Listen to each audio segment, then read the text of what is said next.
Greetings of the day. I am Sruthi Kesh from the Department of Economics, M.O.P. Vaishnav College for Women. Welcome to today's module. In today's module, we will be dealing with a brief introduction of environmental economics, the linkages between the environment and the economy. We will also be juxtaposing two important approaches to ecological economics, the environmental Kuznets curve and the steady state approach. We will start with a brief understanding of the environment-economy linkages. First of all, the environment is the primary resource producer to the economy, which means that all economic activities depends on the natural environment for its inputs. The environment also acts as a sink for emissions and wastages, which means that the environment assimilates all the waste that we produce as a result of production and consumption. Poor environmental quality has a definite impact on economic growth and well-being, because if you have poor quality of inputs, that is obviously going to affect both the volume and quality of production. It's important to understand the environment-economy linkages owing to the intertemporal welfare effects. So what we leave behind for our future generations is going to determine by and large their capacity to fulfill their needs and requirements. So what are the fundamental questions that environmental economics or ecological economics tries to address? The first one, what causes environmental challenges in terms of economic and institutional affairs? In this regard, it is important to understand market failures and government failures. When we say market failures, what we typically mean is that the markets for environmental goods are either incomplete or they are absent altogether. For example, can you really think of a market for good quality air or clean beaches or maybe forests? We cannot. So that is one question that EE tries to address. Can we really put a price on environmental degradation? That brings us to the next question. What is the monetary value of environmental degradation through pollution or other agents, as well as the value of developments in the prevention and eradication of environmental harm? So what is the cost that we have to pay as an economy and society when we indulge in production or consumption that is going to cause environmental degradation? The third question, how can economic incentives and environmental policies be effectively designed to improve environmental quality and deter environmental damage? So what are the kind of economic incentives that we as a society or the government can introduce in order that we may put limits to the amount of environmental harm that we cause? This is a question for you to reflect on. Can you think of an example from your country where a natural resource is used in a production process resulting in both a product as well as some kind of wastage?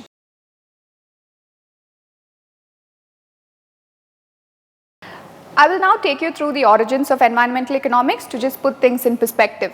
The foundation for environmental economics as a discipline was really laid in the late 1960s. So in the 1960s, what the world experienced was an intensification of pollution, countries moving towards more rapid and intense industrialization.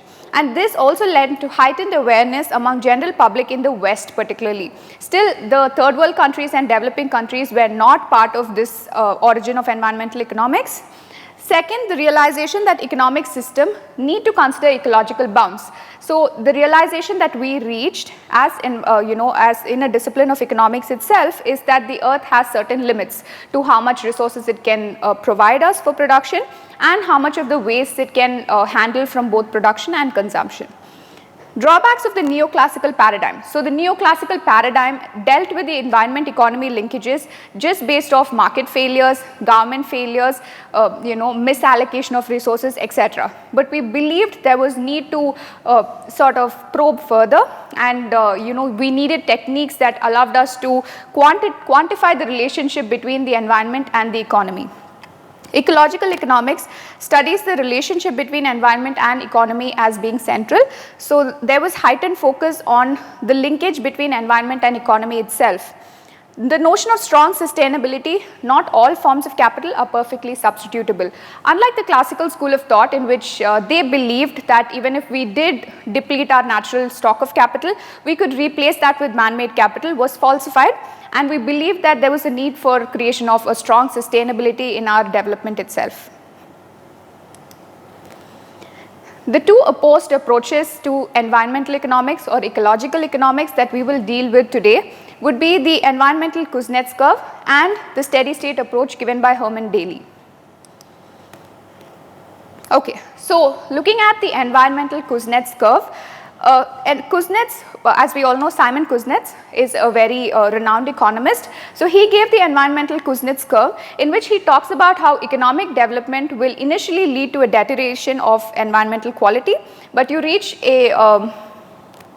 the highest degree of development, after which people will choose environmental quality over economic growth, which means that economic growth is generally believed to be good for the environment. And also, of course, there were criticisms against this Kuznets curve theory itself, because they said there is no guarantee or evidence that economic growth is going to lead to an improved environmental quality. Okay, just looking at the environmental Kuznets curve, it is obvious that it takes an inverted U shape, which means as and when the society progresses, the environmental quality is the level of environmental degradation is going to increase. You reach a turning point once you're fully industrialized and you've exploited natural resources to the maximum, after which you will start noticing a decline in the environmental degradation, which is why it takes an inverted U shape. And you can think of the first phase as being an economy being agrarian or pre-industrial, and then indulging in rapid industrialization, and finally becoming a service sector based economy. So Kuznets based his analysis on data from the United States. So he believed that when he looked at the empirical evidence in the US, for some reason there was an increase in environmental degradation followed by a decline in environmental degradation. This is because people chose to spare income with growth, which means that once we've attained a certain level of quality of life, we will be okay with foregoing some part of our income to improve environmental quality. For example, if you have a monthly income of $10,000, then an increase in the income by maybe $1,000, a marginal increase, is not going to increase your marginal utility by a great extent. Instead, people will choose to invest in green technologies or voluntary contributions to climate change and things like that. Improve technology. So when, as and when a country industrializes, it is obvious that there is going to be inflow of new technology and advancements in science, which will help us to make our production definitely greener and more cleaner. So what are the limitations of the Kuznets curve? Firstly, that the empirical evidence is really mixed. So we don't have strong empirical evidence that always and as a rule suggests that economic growth is tied to better environmental quality. Pollution is not purely a function of income. Unlike in the diagram where we saw that a level of environmental degradation was directly linked to your GDP per capita, this is not always the case, because pollution is also a function of a host of other factors, like, for example, government regulation, population size, attitude of the people, etc. Global pollution, in the sense that what industrialized and developed countries have started doing is that they have cut back on their emissions, but they started importing from third world countries and developing countries, which means that they are importing goods from developing countries while they are exporting pollution to these countries. Greater resource use associated with growth. So what they're trying to say is that as and when an economy moves to industrialization, what it essentially does is that it exploits its natural resources more vigorously, which means that we're going to have a net depletion in natural resources as a result of development, which is opposed to what Kuznets has claimed. Highest GDP has been associated with higher levels of emission. So if you look at the data for 2009, the CO2 emissions, or the carbon dioxide emissions in the United States, stood at 17.564 tons per capita, which means on an average a US citizen was contributing to CO2 emissions to the tune of 17.564 tons. However, if you look at the figure in a country like Ethiopia, which is considered to be developing or even underdeveloped, the number was only 0.075 tons per capita. So it is obvious that there is a strong correlation between development and environmental degradation. Next approach we'll be looking at, which is diametrically opposed to the views of Simon Kuznets, is the steady state approach given by Dr. Herman Daly. According to Herman Daly, in his own words, a steady state economic system is characterized by balanced opposing forces that maintain a constant stock of physical capital and people through a system of dynamic interactions and feedback loops. A low rate of flow or throughput of matter and energy resources maintains this wealth and population size at some desirable and sustainable level. Although this might look a little complicated. The point that Herman Daly is trying to make is that a steady state economy is one which maintains a constant flow or constant stock of population and resources at sustainably low levels. So some of the propositions of the steady state approach are as follows.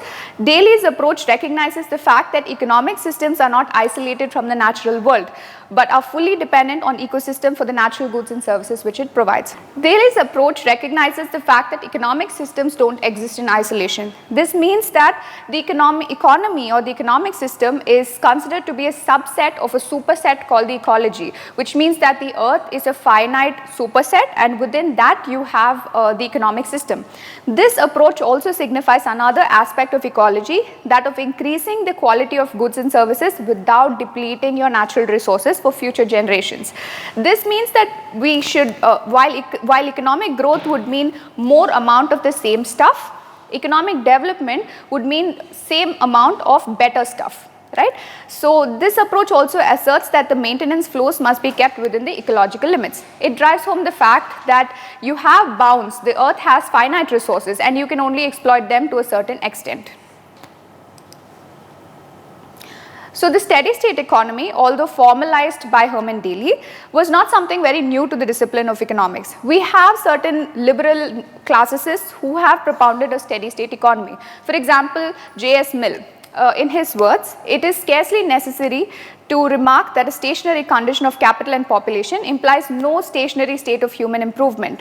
There would be just as much scope as ever for all kinds of mental culture and moral social progress, as much room for improving the art of living, and much more likelihood of its being improved when minds cease to be engrossed with the art of getting on. So although this takes a very philosophical notion, it is important to understand that we need to stop associating economic growth with just a mere increase in our GDP numbers. Following Mill, according to Herman Daly, we might define an SSE, which is a steady state economy, as an economy with constant population and constant stock of capital maintained by a low rate of throughput that is within the regenerative and assimilative capacity of the ecosystem. This means that how much of resources you can extract from earth are definitely limited, and also limited is the assimilative capacity of the earth, which means that its capacity to handle the residues that we produce. Alternatively and more operationally, we might define the steady state economy in terms of a constant flow of throughput at a sustainably low level, and population and capital stock free to adjust to whatever size can be maintained by the constant throughput. Okay, so if we understand, in order for us to understand this approach, we need to also look at something called the degrowth theory or the limits to growth. So if you look at advanced countries who have gainfully exploited natural resources to attain a certain level of growth, they need to now cut back on their growth. They need to limit growth consciously so that we can create the environmental space for developing countries to exploit natural resources and consequently maybe lift people out of poverty, which is what this graph represents. Initially you have growth which has exceeded the carrying capacity of the earth, but then you voluntarily indulge in a process of degrowth and then finally settle for a steady state economy. So some of the major objectives of the steady state economy would be to stabilize your population, which means that your population should be kept at a sustainable level. You should try and minimize the extraction of natural resources to within planetary boundaries, which means that we need to start substituting our non-renewable resources for more renewable resources. You need to focus on labor intensive jobs which are often considered inefficient and which don't require so much capital. We need to ensure equality and restrain excessive consumption among the wealthy, particularly conspicuous consumption. Our production should be aimed at ensuring equality among the masses. And we also need the dire need to reframe prosperity itself. How do we define growth? Is it only a function of material wealth, or is there more to growth? Is there a more profound aspect to growth itself?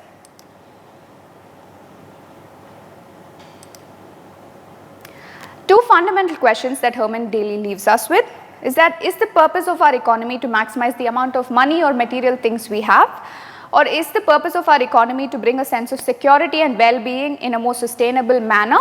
Second question will we move forward on the assumption that material wealth equates to prosperity, or will we tell a new story? Will we say that prosperity is a much more profound, mysterious and internal phenomenon that we've actually never let ourselves believe?